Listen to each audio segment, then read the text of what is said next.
यह कहानी चीन में बहुत प्रसिद्ध है। पुराने चीन की एक घटना है। पुराने चाइना में एक व्यक्ति रहता था जो सन्यासी बनना चाहता था, बस खो जाना चाहता था कि एक दिन वह अपने गुरु के पास गया। गुरु के सामने सन्यासी होने की इच्छा जताई। गुरु ने कहा कि क्या तुम सच में सन्यासी होना चाहते हो कि बस सन्यासी दिखना चाहते हो? उस व्यक्ति ने कहा कि जब सन्यासी ही होने आया हूँ तो दिखने का क्या करूँगा, मैं तो बस सन्यासी ही होना चाहता हूँ। तो गुरु ने कहा ठीक है, तो यह हमारी आखिरी मुलाकात थी। अब तुम दोबारा मेरे पास मत आना। जब मुझे जरूरत होगी तो मैं खुद तुम्हारे पास आ जाऊंगा। इस आश्रम में 500 सन्यासी हैं। उन 500 सन्यासियों के लिए तुझे चावल कूटने का काम करना है। ऐसा कहा जाता है कि वह सन्यासी अगले 12 वर्षों तक एक चौखट के पीछे एक हल्के अंधेरे से कमरे में बस चावल ही कूटता रहता था। उस आश्रम में 500 सन्यासी थे।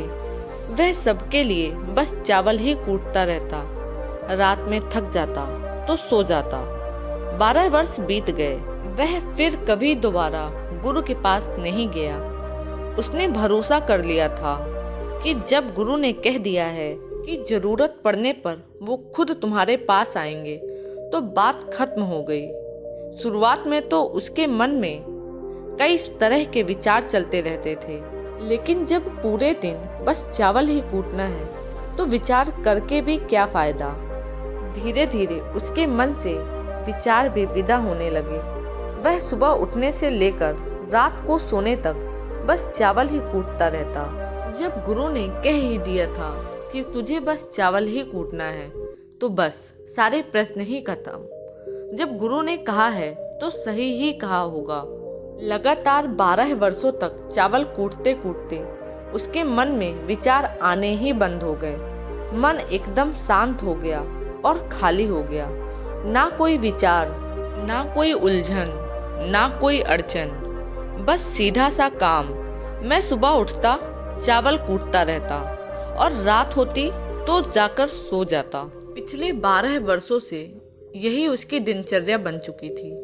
वह विचार मुक्त होकर बस अपना काम करता। 12 साल बीत जाने के बाद गुरु ने घोषणा की कि मेरे जाने का समय आ चुका है। जो भी मेरा उत्तराधिकारी बनना चाहता हो वह आज रात मेरे कमरे की दीवार के बाहर 2-4 पंक्तियां लिखिएगा, जिसमें जीवन का सत्य उजागर हो, जिसमें उसका और उसके विचारों का सत्य उजागर हो। लेकिन यह विचार उसके खुद के होने चाहिए, उसके खुद का अनुभव होना चाहिए। यह घोषणा सुनकर उनके सभी शिष्य डर गए, क्योंकि गुरु को धोखा देना इतना आसान ना था। शास्त्र तो सभी शिष्यों ने पढ़े थे, लेकिन सभी शिष्यों में से जो शिष्य सबसे ज्यादा विद्वान था उसने साहस जुटाकर गुरु के कमरे की दीवार पर उस रात 4 पंक्तियां लिखी। उसने लिखा कि मन एक दर्पण की तरह है जिस पर धूल जम जाती है।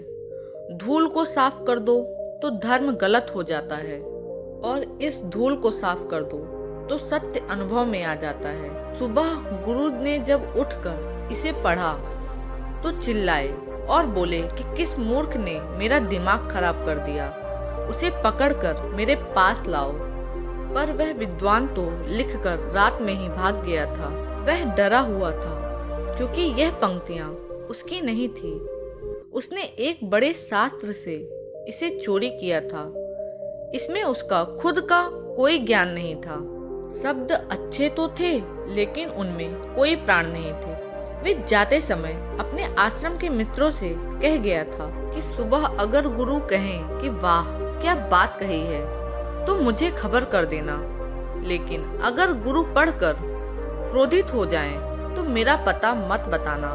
सारा आश्रम चिंतित हो उठा कि इतने सुंदर वचन तो हैं, इन वचनों में क्या कमी है? मन दर्पण की तरह ही तो है जिसमें शब्दों की, विचारों की, अनुभव की धूल जम जाती है। बस इतनी ही तो बात है कि दर्पण को साफ कर दो तो सत्य का प्रतिबिंब फिर बन जाता है। लोगों ने कहा कि उस सन्यासी ने बात तो बिल्कुल ठीक ही कही है, लेकिन गुरु जरूरत से ज्यादा ही कठोर हो गए हैं। अब देखते हैं कि इससे ऊंची बात गुरु कहाँ से लेकर आएंगे। ऐसी ही बातें पूरे आश्रम में चल रही थी। पूरा आश्रम गर्म था इसी एक बात को लेकर। ऐसे ही 4 सन्यासी यह बात करते हुए उस चावल कूटने वाले के पास से जा रहे थे। उसने भी उन चारों की बात सुनी। उनकी बात सुनकर वह हंसने लगा। उनमें से एक ने कहा, तुम हंस रहे हो, बात क्या है? उसने कहा कि गुरु ठीक ही तो कह रहे हैं। किस नासमझ ने ये लिखा? यह सुनकर वह चारों सन्यासी चौंक गए और फिर बोले कि तू पिछले 12 वर्षों से सिर्फ चावल ही कूट रहा है और हम शास्त्रों को पटक पटक कर मर गए। अब तू बताएगा कि क्या सही है और क्या गलत। उनमें से एक ने कहा, क्या तू लिख सकता है इससे बेहतर कोई वचन? उसने कहा, पिछले 12 वर्षों से चावल कूटते कूटते लिखना तो मैं भूल गया हूँ, लेकिन बोल सकता हूँ अगर कोई लिख दे तो। लेकिन एक बात याद रहे, उत्तराधिकारी बनने की मेरी कोई इच्छा नहीं है, और अगर इसी लिखने की वजह से मुझे उत्तराधिकारी बनना पड़े तो मैंने कान पकड़े, मुझे लिखवाना भी नहीं। तो फिर उन चारों ने कहा, अरे तू बोल, हम लिख देते हैं। उसने लिखवाया और कहा, लिख दो जाकर। कैसा दर्पण, कैसी धूल, ना कोई दर्पण ना कोई धूल, जो इसे जान लेता है धर्म को उपलब्ध हो जाता है, सत्य को उपलब्ध हो जाता है। फिर उन लड़कों ने गुरु के कमरे की दीवार पर ये विचार लिख दिए और नीचे भी लिख दिया, चावल कूटने वाला। यह सोचकर कि गुरु जब इस विचार को पढ़ेंगे तो उस पर क्रोधित होंगे।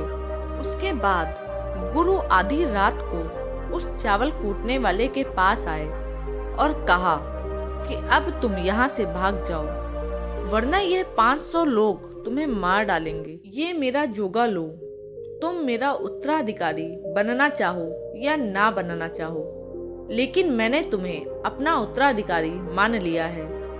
अब तुम इस आश्रम से भाग जाओ, क्योंकि ये लोग तुम्हें जीने नहीं देंगे। यह बर्दाश्त नहीं कर पाएंगे कि चावल कूटने वाला सत्य को प्राप्त हो गया है, ज्ञान उपलब्ध हो गया है उसे, और यह शास्त्रों पर पीटते रह गए। इसलिए तुम यहाँ से कहीं दूर चले जाओ। एक बार गौतम बुद्ध ने भी इन विचारों के बारे में अपने शिष्यों से कहा था कि जिस दिन तुम्हारे दिमाग में विचार उठने बंद हो जाएंगे, उस दिन तुम सत्य का अनुभव करोगे, तुम खुद को, इस ब्रह्मांड को समझ पाओगे, और यही बुद्धत्व प्राप्ति का पहला कदम है। दोस्तों, आपको यह कहानियाँ कैसी लगी? नीचे कमेंट बॉक्स में कमेंट करके जरूर बताइएगा। धन्यवाद।